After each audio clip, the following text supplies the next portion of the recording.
Kishshana, welcome. It's so good to see you as always. Always good to be in the house with my good friend Kia. Yes, I'm delighted to see you. And I know how dope you are, right? Oh, thank and you. A lot of the good people listening know how dope you are. But for those who don't, tell those good people listening about the dope stuff that you do when you do it, how you do it.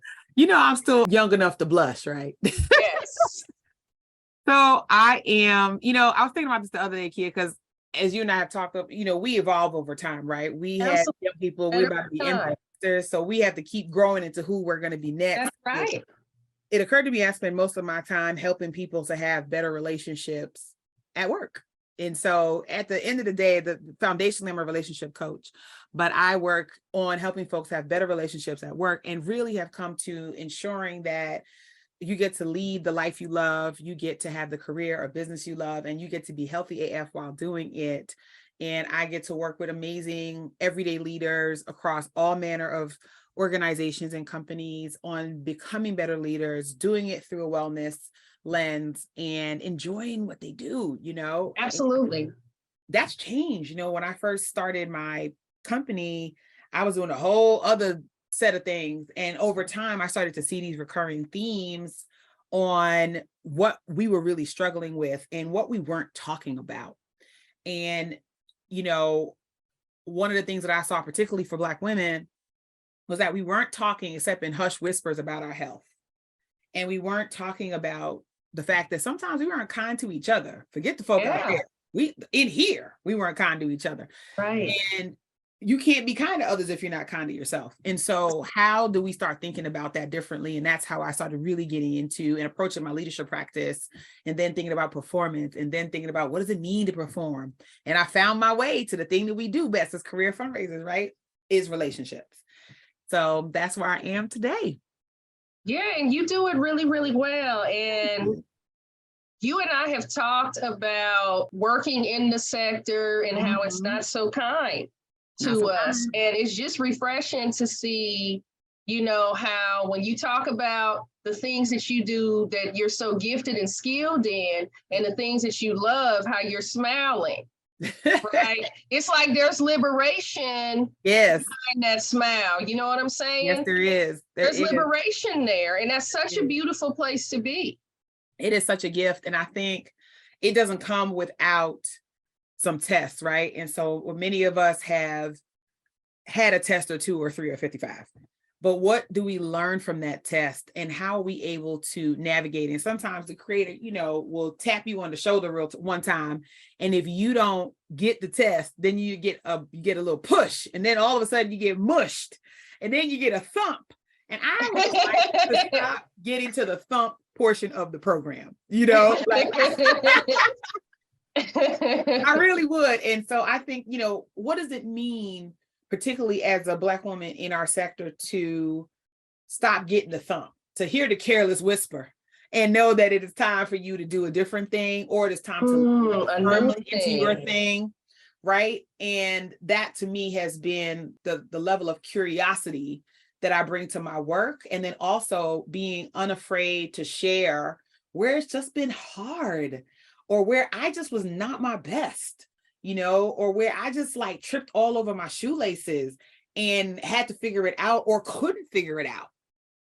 And I think those stories is what allows me to just have joy now, because now I'm like, look, I already have arthritis in my spine and I'm real cute. And so this shoe collection will not be tested. Okay. Yes. So how do I navigate that? I already have, had the good fortune of becoming a mom and being a young person, and particularly young Black woman's guide into adulthood. And so what have I learned from that? She and I grew up together. You could say the same for yours, right? We grew up together. Listen, I say it all the time. And for many of us who came into the sector, we grew up together. Right. And sometimes your siblings are, somebody was getting their tail pulled, somebody was getting the wedgie. Somebody, everybody wasn't playing nice with the dolls. And we want to be able to tell those stories. It's real easy to keep looking at what's happening out there, but why don't we turn and look at ourselves and enjoy both the gift and also sometimes a little lump of coal that we've gotten, and be able to navigate that as well. So anyway, I can talk about that all day, but that's what brings a smile to my face these days. I know that's right. You said a thumb pinch. I think sometimes it's more like a bow. Yeah, you get the balls on them. We dropping balls on them. We dropping balls on them. That's right. That's right. I'm like Ludacris. I don't want more elbows, right? Because that last elbow didn't feel real good to me. I'm not gonna lie to you. Truth be told, the last elbow, and I've written a blog about it that I'm going to share with the good people and yourself. That final blow, I'm not going to call it a deadly blow because it might have tried to, take me out, but it didn't. Now don't go there because I bring Lucille out. Listen. I'll get my tambourine, Lucille. Come on. That last blow didn't feel good to me, and the blows came like this. 6 months ago, I resigned from my comfortable 6-figure job, mid-level, comfortable. I didn't have to do a whole lot of traveling. I mean, it was good, because how when you have like the queenager, I've got the young prince over here. Come on, young prince. Right? Come on, young prince. And you want to be present and be able to be there for these pivotal moments. And I decided, okay, fundraising and philanthropy is going to be here, but he's not. So I don't want to spend 50% of the time on the road. I don't want to, miss these moments with him. So I put my former employer on notice, like, check this out. I'll do whatever you need me to do, but when it's on baseball games, I got to be there. When it's this, that, the third, I got to be there, right? And, that's just what it is for me. That's my priority. And I got to a place where it was like, okay, you do some really, really great things, but it's one thing to do great things. Where are you most impactful? That's right. And where was that?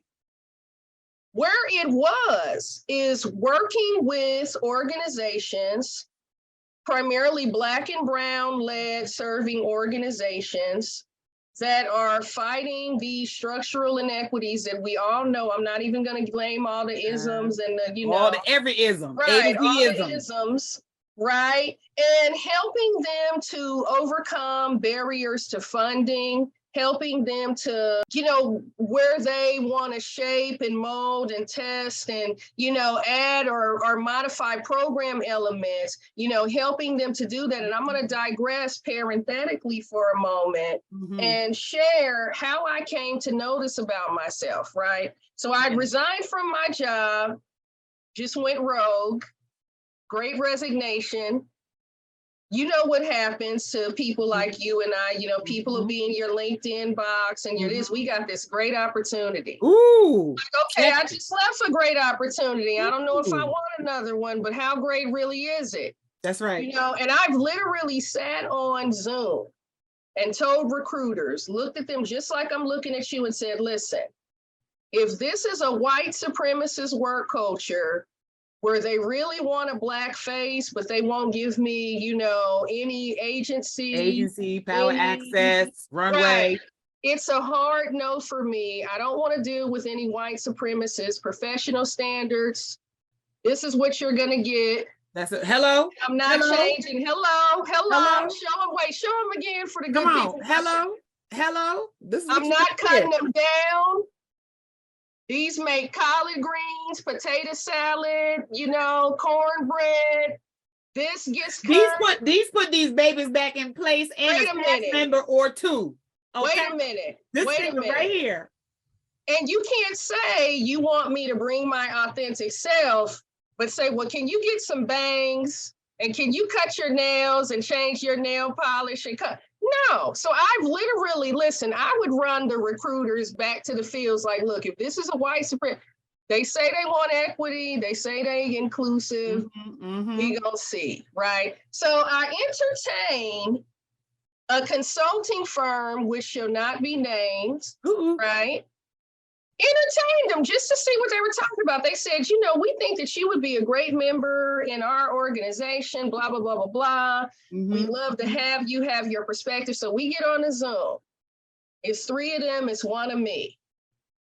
Okay, and I don't think I need to tell you the ratio, the melanin to, whiteness ratio, right? I don't think I need to explain that.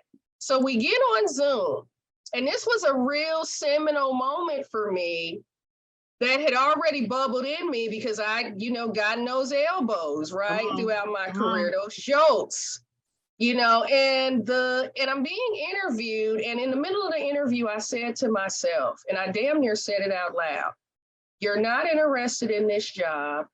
You do not want to work with these individuals. Now, it's not to say that they were bad individuals, but it wasn't my tribe. It wasn't who I wanted to work with. And I remember a white male on that panel came from off mute, and he said he wanted to ask me a question. I said, sure, go for it. He said, well, you have a lot of really great experience working in programs with organizations, and we don't really do that here. So I would like a very focused answer from you on how you would come into a consultancy like ours and add value to our clients. He said that to me. And he said it just like I said it to you. Having programmatic depth in organizations where you have to serve as a consultant and learn programmatic depth quickly in order to be able to advise them on all manner of their actual business, the mission of which is charged and activated by programs, doesn't feel in scope? All that. Oh, okay. All that. And he said it as though having the ability to, that's where I'm at. Work in programs is just such a dirty deed, as if just pushing paper and doing PowerPoints or whatever he might be doing. And I really hope that he sees this and knows who he is, right? Or his cronies that were in that panel knows who this is, because there's retribution. I'm going to tell you how I had to eat them up in just a moment here. But it struck me so to my core that he spoke to me in the manner in which he did. Yes. And he made it seem as though there was some lowly, connotation with being engaged in programs. Now, what I had to say to him when I ate him up, I said, you know what? I said, I'm happy to answer that. However, based on what you just shared, I want to give you all your time back. Because this isn't a job that I'm interested in. I said, it doesn't sound like the job description you sent me on paper, and it doesn't sound like a place that I'd be fulfilled. I said, because let me explain to you why I have such rich experience and depth in programs, especially working in partnership with diverse organizations. I said, because philanthropy is comfortable funding us in programs, right? Yep. Philanthropy and nonprofits are comfortable employing people of color in programs and not so much in leadership. So a lot of us tend to hang out there, right? I said, let me tell you this. When an organization contacts Kia Kroon, and yes, I did say that and spoke about her in third person. I said, when they contact a Kia Kroon, they're contacting Kia Kroon because they know that I have incredible lived experience with a lot of the social issues that they're fighting. I said that I have rich programmatic depths and can support them in fashioning and tweaking and evaluating their programs. And I said, and it's a pleasure to be able to provide that brain trust for them. Do you want to know why? I said, because it's vital to their survival. Because philanthropy would rather fund their programs than to invest in their operations and their core, et cetera, et cetera. I said, so on that note, sir, it's been a pleasure talking to you all, but I want to give you back the gift of time because I'm really not interested. That's it. And good night. And good night. See you later. But it was at that moment, and we're being joined by a sister friend now. It was at that moment that I closed my little notebook and I said, I'm done. I said, I'm done and it's time. I said, because the very thing that he just stomped his nose at is what organizations need. And I'm proud to be a resource and, support and advance their work. That's right. So for those clients, I hope you're watching this or somebody sends it to you. Those people that you don't want to help with their programs that likely look like who's represented here, come to me. Come to me. I'm happy to help you, because my thing was to him, if he felt as though there was more value in what he was doing, pushing paper, than actually doing the work to resource organizations and move and shift paradigms in communities. It was like, how dare you say that? It was just like the nerve. How dare you say that to me? And with that, I told him, I'm going to jump off. You all have a wonderful day. Hello, Elizabeth. Hi, Elizabeth. Hi. How are you, beautiful? You? I'm good. I'm sorry for being late. My schedule has been hectic over the past few days, but and I'm I know why. happy. And I know why. Elizabeth, I want you to meet Kishshana. If you don't know Kishshana Palmer. Hi, so good to be in space with you. Oh, thank you. I appreciate you. And Elizabeth, while I follow you and, have become a big fan of your platform and the work that you're doing, and I know how dope you are, and a lot of people watching and the good people listening, allies watching, know how dope you are. Tell them about the dope things that you do when you do what you do. Oh, thank you so much. I appreciate that. My name is Elizabeth Leiba. I am a 20-year veteran of higher education. I started out in admissions, worked into a faculty role. Now I work as the director of what's my title? Director of Instructional Design and Innovation. I don't even know what my own title is. Design and Innovation. So I work for Career College in Fort Lauderdale, but primarily what started for me this journey of advocacy and being someone that wants to speak about and does speak about very ferociously about Black liberation and Black women's empowerment is that I was on LinkedIn in 2020, just networking. I wasn't looking for a job because I've been at my job almost a decade, but I really was more trying to connect with people in higher ed. And then lockdown happened, pivot to online learning for us in higher ed. So there was a lot of talk about how we can bridge the digital divide and how do we meet these students where they are. So I was really advocating for marginalized students, which has been pretty much my mission as someone that is very passionate about the idea of making sure that students that have been historically excluded get the same opportunities. And then sheltering in place and George Floyd was murdered. And I just started to feel like, wow, this is a blow to my system. Ooh. I am shocked. I am overwhelmed. I am shaken. I have anxiety. I didn't want to really podcast anymore, even though I was starting to get traction on LinkedIn. The podcast was doing really well, popular, and interviewed quite a few college presidents. We ended up doing like about 300 interviews, HBCU presidents, state schools, and things like that. But it just seemed very frivolous. It was just like, okay, I can't think about that right now because I just watched a man murdered in front of my eyes. And I remember speaking to my podcast host and saying, you know what, I think I'm going to take a break from the podcast. I got to really just gather myself before I can really do this continue. And it was two guys that I actually met on LinkedIn that I was doing a podcast with. One was Italian guy and one was Puerto Rican, but white presenting. And both of them said, well, maybe you had this great platform. Now people are starting to listen to you. Maybe you should speak about how you're feeling, and use your voice in that way. And I was like, you know what, you're right. Yeah, why shouldn't I do that? And I literally threw caution to the wind and started posting about everything that I was feeling. And I did that every day for about 2 years straight. I just started posting all about Black liberation, Black empowerment, how I felt about everything that was happening, because I felt like I had a responsibility to just be really transparent about the fact that this was not just another day. This was not like, oh, this is not America. For me, as someone that teaches American literature and had taught K through 12, I taught 8th grade when I taught K through 12, when I taught American history. This is very much America. So we have to be really honest about what's happening.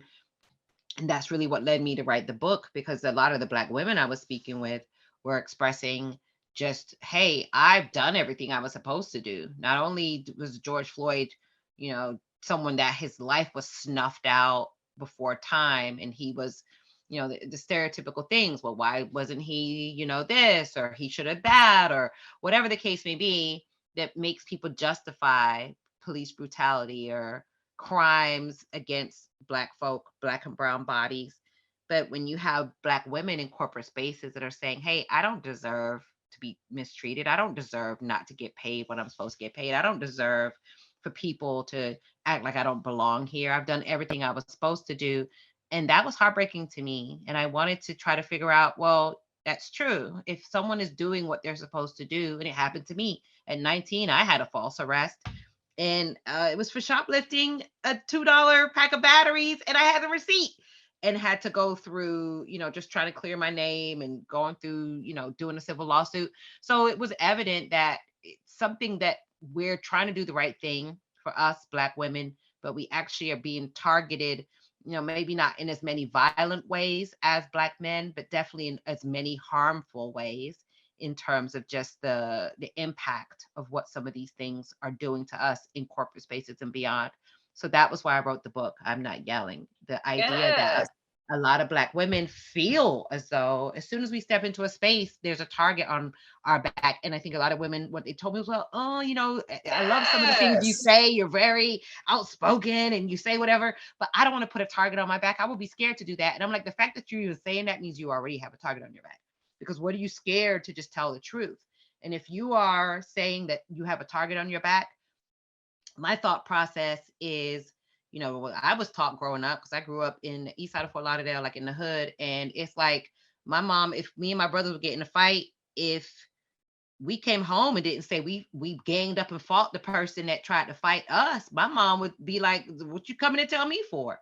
And I think a lot of times us as Black folk, we don't pick up for each other. We don't defend for each other. We don't share information.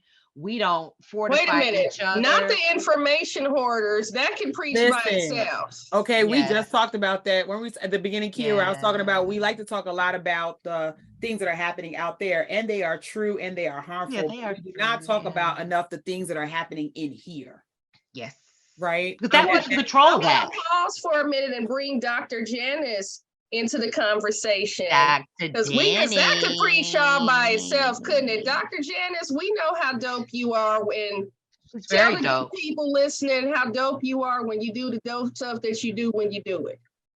Thank you. I was just showing, I had Liz's book right on my put it on the cam. As she was talking, and I was like, I have it right here. Aww. So nice to see you, Liz. And I'm so sorry late. I feel like the same thing. I just got here. My schedule is just like, and then I joined it. So I'm fine. Listen, you here now. You in the place to be. So let me tell you ladies why I wanted to do this. Number one, this is some real star power. This ain't BT, but this is some star power. Okay? Behold this. Behold this. Behold it. Kishshana, I wanted you to come on here because I know that you and I are on this parallel journey, even though we don't look like what we've been through. I don't look like what I've been through. Okay, and that could preach by itself too.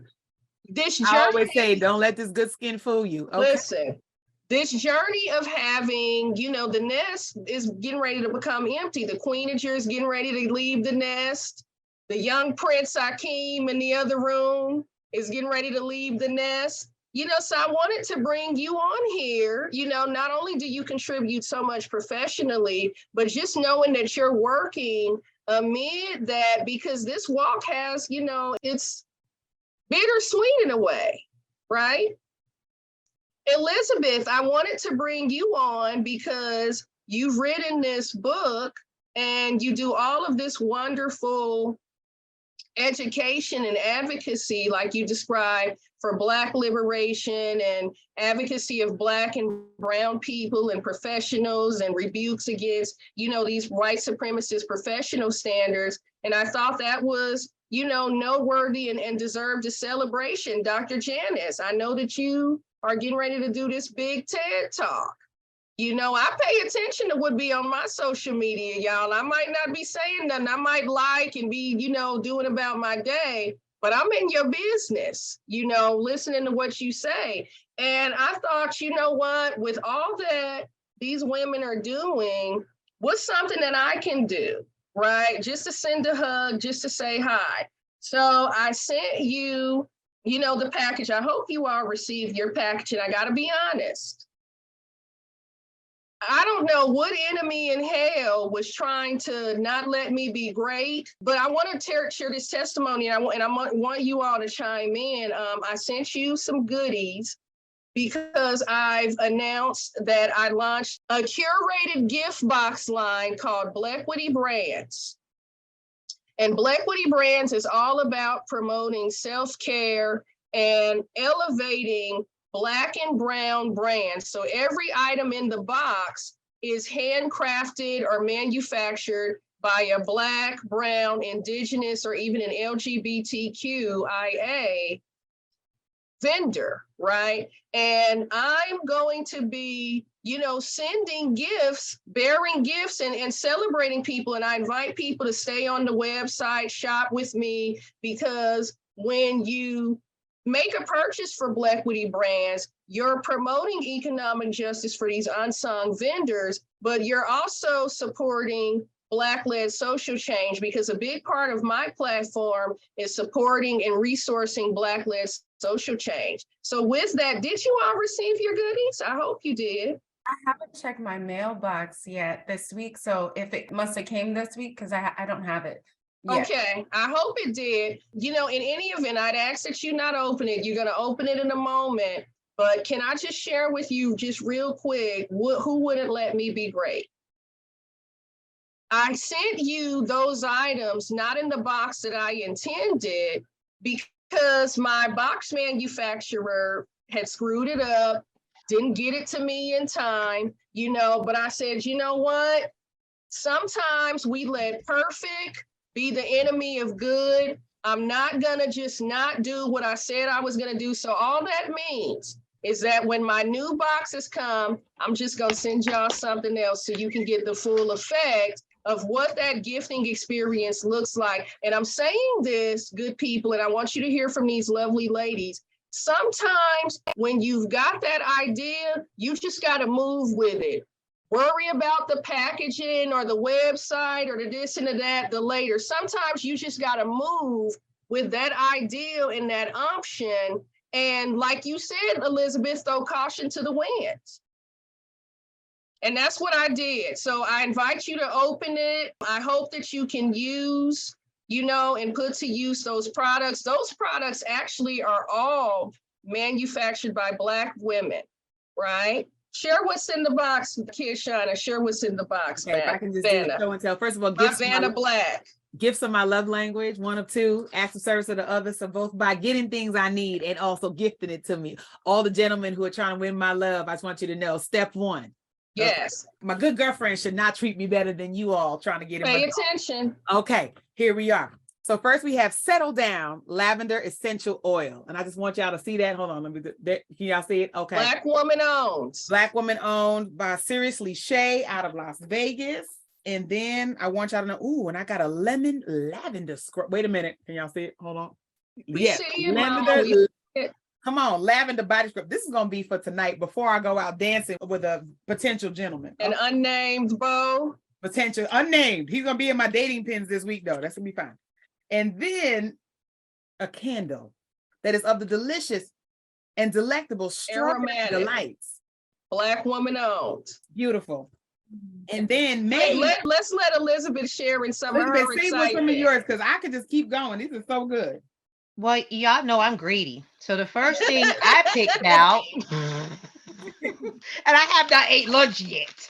So the first thing I picked out, yeah, I'm actually super hungry. So Sweet May's cookie, rainbow sprinkle celebration, vanilla brown butter dough. Doesn't that Black sound woman good? So good. Vanilla brown butter dough mixed with chocolate chunks, stuffed with cookie butter, topped with sprinkles. What y'all think about that? That's some real Black woman magic, ain't it? Ain't Janice, don't laugh at me. Ain't it? Thing. This That was looks good. so sounds scrumptious. so I'm good. scared to even open it and start eating because y'all gonna be like, oh, she eats like an animal. Because I'm gonna be like,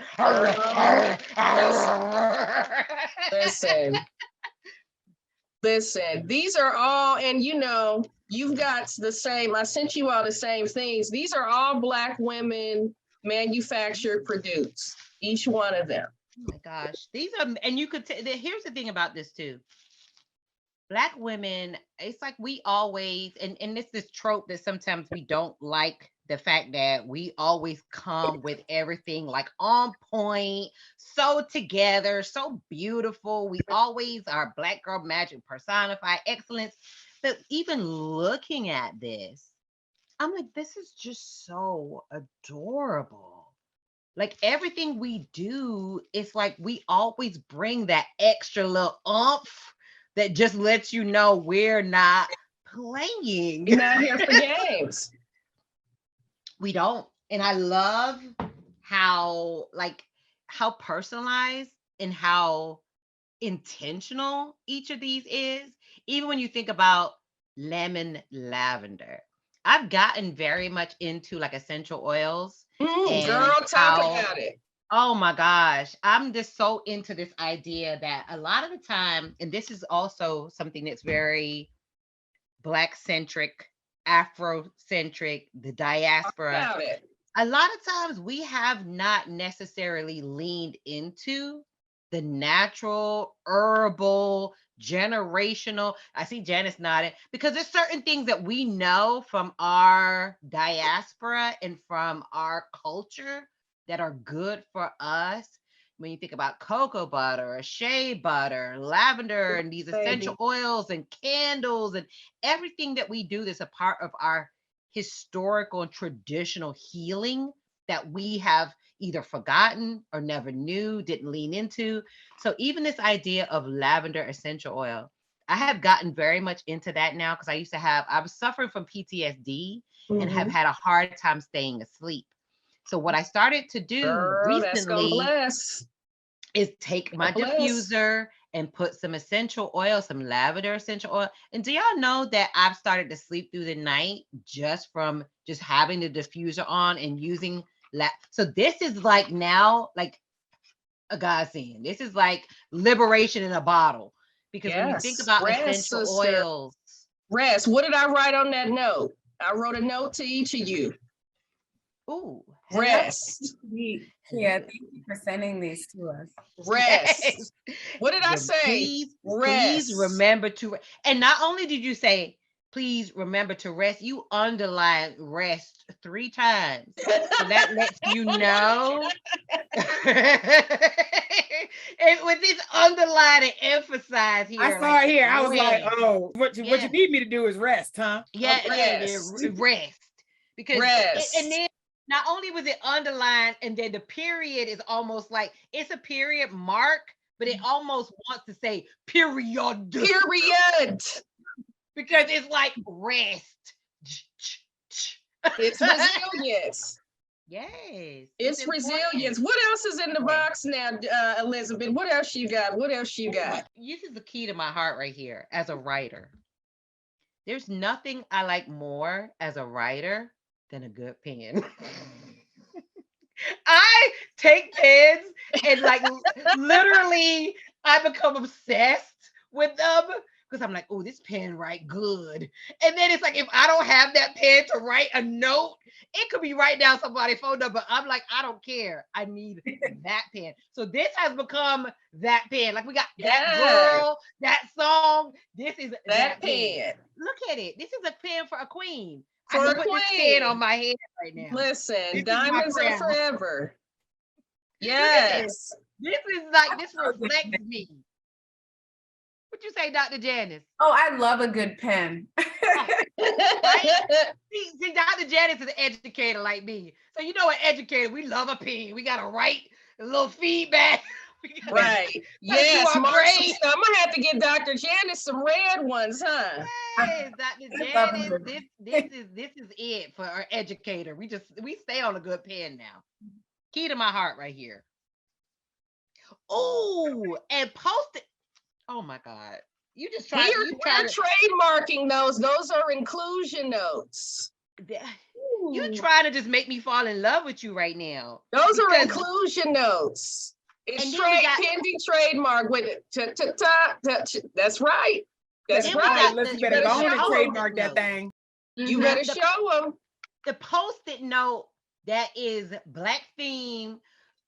This lady looked like she about to handle business. She kind of looked like how Janice be having her hair, because it's up like in a nice Baduism. Yes. Baduism, huh, Dr. Janice? Yes. I'm like, this is Dr. Janice must have been the inspiration for this, because it's in an up swoop and a little blue and the curls coming down.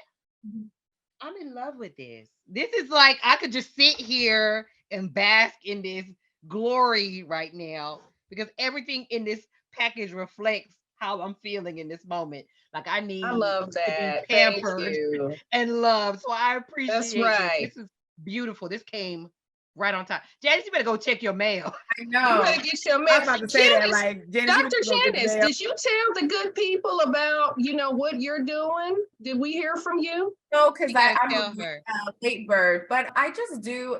Earlier I heard you in the beginning of the conversation, Kia, talking about just she's just dope. She does everything. Right, everything. Right. I just Black folks and all the things that we do, Black women. I love a soft spot in my heart for Black women, because I just feel like we are everything. And so I'm excited to get the box, because I feel like I just need as much self-care as I can get. So I'm really excited to see what's in my box. Yeah. And why don't you talk about what you have coming out? Because you have a book coming out too. Yes. So I have a book coming out in October of this year called Decentering Whiteness in the Workplace. So that should be interesting. Someone shared with me that they're a little nervous for me because of the title. And I was like, hey, it needs to be out there. I feel like it's a book that needs to be out there. So I have that book coming out in October. And that's what I'm working on, and that's what I'm focusing on. The TED Talk. Yes, and so I have the TED Talk at the end of this month. And in that TED Talk, I'm actually incorporating some of the things from the book about my thoughts around empathy. I'm not the hugest fan of empathy, and that I'll explain in the talk why, but I feel like a lot of times folks are like, when we see things like what happened with Tyree Nichols, and when we see what happened with George Floyd, people feel like after watching those videos, that should be able to help us see Black humanity. And I feel like it shouldn't take us Black people experiencing harm, pain, trauma, for you to recognize that what is happening to us is wrong, right? And so this whole idea of like, show these videos so people can feel more empathy. I feel like that re-traumatizes a lot of us. So I have a lot of thoughts on that. No, I appreciate it. And again, I just wanted to share, I said, if I'm going to send something, even though the enemy was trying not to let me my cards hadn't come on time. So you ladies can look for something. I want you to see it, in all the splendor, right? So you can count on something else, because I have a sleep tight box. Okay. And I'm glad you told me. Listen. Because it's coming. It's coming. Listen, I'm bringing what I love about this, because I like to think that I'm pretty thoughtful. I am. And what I'm sharing in these boxes by this brand, by the way, the products are available for corporate gifting. Yes, Dr. Janice, I couldn't respond to your message in the chat for the enemy trying not to let me be great again. Yes, people can purchase these products online, blackequity.brands.com. That has been trademarked. Don't try to use it. blackequitybrands.com. I'm saying for somebody that's, spidey senses went up, that's watching this. Don't put your antennas down. Yeah, so what I'm doing with this brand is bringing products that are produced by, like I said, Black and Brown, and even historically marginalized social groups like the LGBTQIA, products. But the thing that I think is the coolest is that I'm sharing products that I use. Like you, Elizabeth, I use lavender spray every night, and I do sleep heavier with it. I use eucalyptus spray in my shower every night, and just take that in and have that moment to signal to my body, it's time to start winding down, lay your burdens down in this shower, like the old people say, burdens down, Lord, and just decompress. And I light a candle every night to signal to my rhythms, my circadian rhythms, it's time to go to bed, and I'm trying to really train myself not to mess with my phone after 8 o'clock, so if you want to send me a text, you better not text me, you better call me, because if I don't have that ear pod, you might not get through, because I'm trying to adapt my hygiene to promote more restful sleep. So I'm creating products that if you take this journey with me, if you deal with insomnia, I got something for you. For Juneteenth, y'all gonna love this Juneteenth box. Y'all gonna love it. I can't wait. Y'all gonna love it. And that's essentially what I'm doing. And Black Witty Brands is all about radical self-care, because to me, we gotta be radical about it. And the work that you're doing, Kishshana, Dr. Janice, Elizabeth, Kia. And that's essentially, what I wanted to do was just send you all a hug and let you know that I see you. I just want you just to honor you and uplift you for that, and just to allow, listeners just to take in that it's okay, and to celebrate others, and that actually is a part of self-care, which is different than pouring out of your cup until your cup is empty. It's really pouring from your overflow, and that you never know day to day, week to week, who a little smile in the mail, a little smile in their email, a little smile, this just changes their whole perspective. So just thank you for modeling what it is wellness on so many different levels looks like, and that it's not a solo journey to be well, that it is actually a collective and communal journey to be well. And if you think about cultures where women relied on one another to carry the village, carry the community, carry the space that they were in, they did it typically communally. And so this is another way to be able to do so. So just lifting you up for that. I love it. And come on to get these coins, because hello, economic freedom is a part of wellness. Okay, let me just talk about it. Hello. Thank you. No, you all are great. Thank you. So before we get out of here, ladies, I want to ask each of you, what's something that you're doing? This is the month of love. I feel like every month is the month of love when you're a person that is concerned and, doing what I'm a believer in Christ Jesus, what we're called to do and show love to people. Something you're doing, maybe it's this month or maybe it's started with the new year, to really prioritize that self-love, for your love of self. One thing that you're willing to share. I think you're modeling exactly. I have to piggyback on that and really say that you're modeling. I almost am brought to tears, and I'm trying not to get emotional. You in a safe space, sis, doll. Because you're modeling what that looks like. We are not of this construction of reality. And I think a lot of us woke up to that on Friday, because I was taking a nap and I purposely avoided CNN around that hour. I haven't watched it.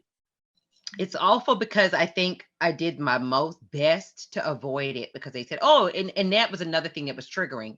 It was almost like, back in the day when they used to have the public lynching, we're going to have this at 7 o'clock, gather around. And I was very triggered even by the idea of it. So I took me a nap and got up, and I was actually looking at Don Lemon interviewing the mother, and really like, wow, the fact that she was so strong and just talking about how her son was such a good boy. And then it was like, we're going to cut to, and they cut to video of, Lord have mercy.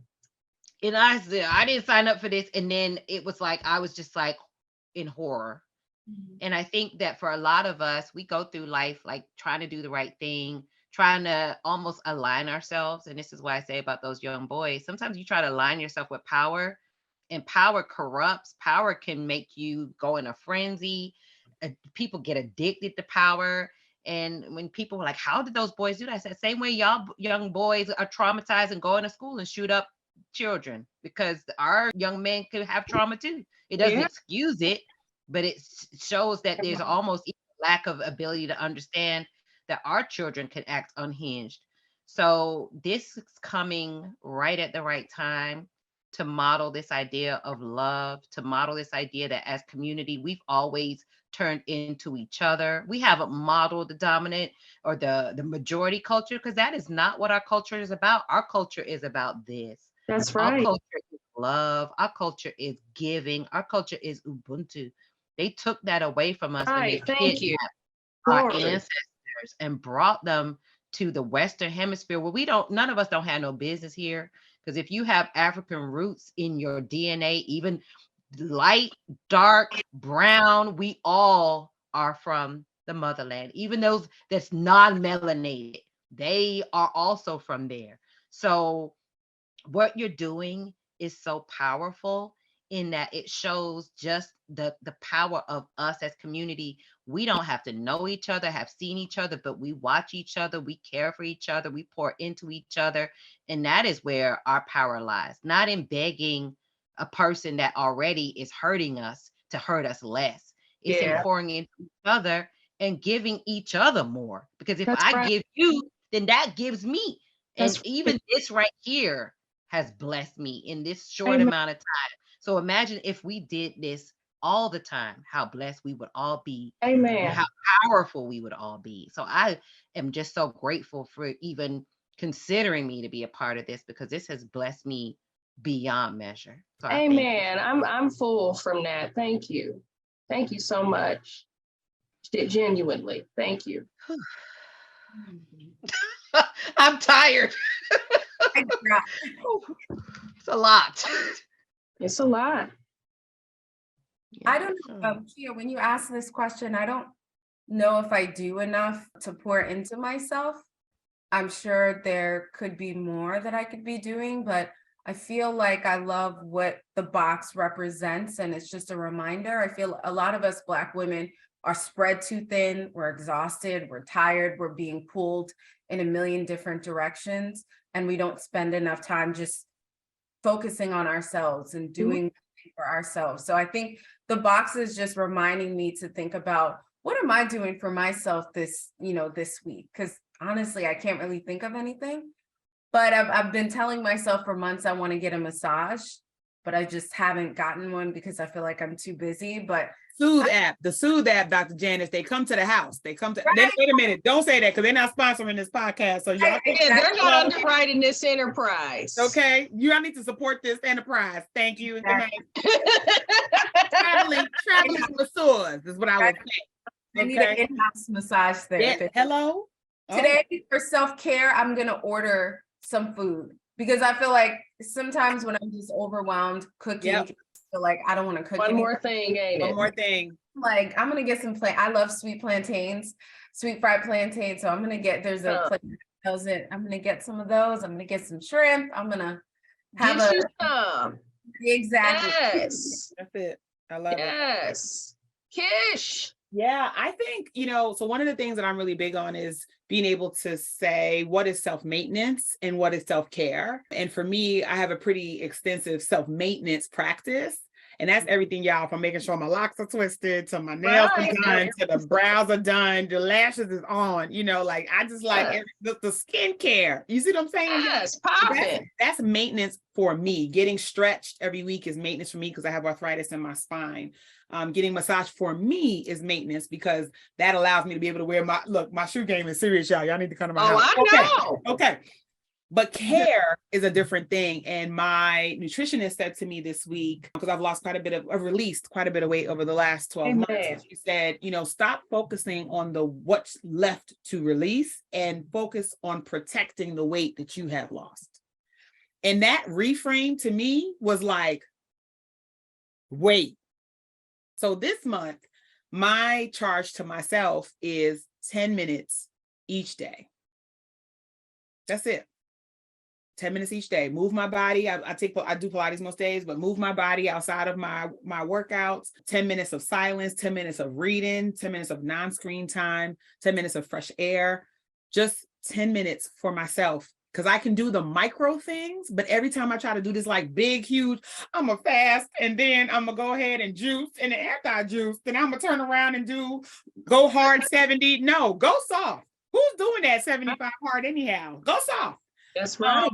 So what are the micro things that I can do? So my commitment to myself in this month is to be able to practice in small doses, ways of saying to myself, I see you and I hear you. No, that's beautiful. I'm going to share. So what I'm doing is, because with me launching my firm, there are times when I've sat here for 10 hours. I know you ladies know, the grid and unearthing and birthing new things, right? There are times when I've been working and didn't get my workout in, a sister put on a few pounds, after I set aside that weight. And it was something that you just said, Kish, when you were talking about weight, and I'm thinking about what the word says about lay aside every weight. Right? Sometimes that weight is the expectations of others. Sometimes it's people, that are bringing negative perspectives, as it was in that scripture, the complainant folks, that were being referenced as weight, right? But what I'm doing, the way that I'm pouring into myself is really adhering to this nightly routine, settling down and giving myself permission to say, you know what? You had that on your list to do today.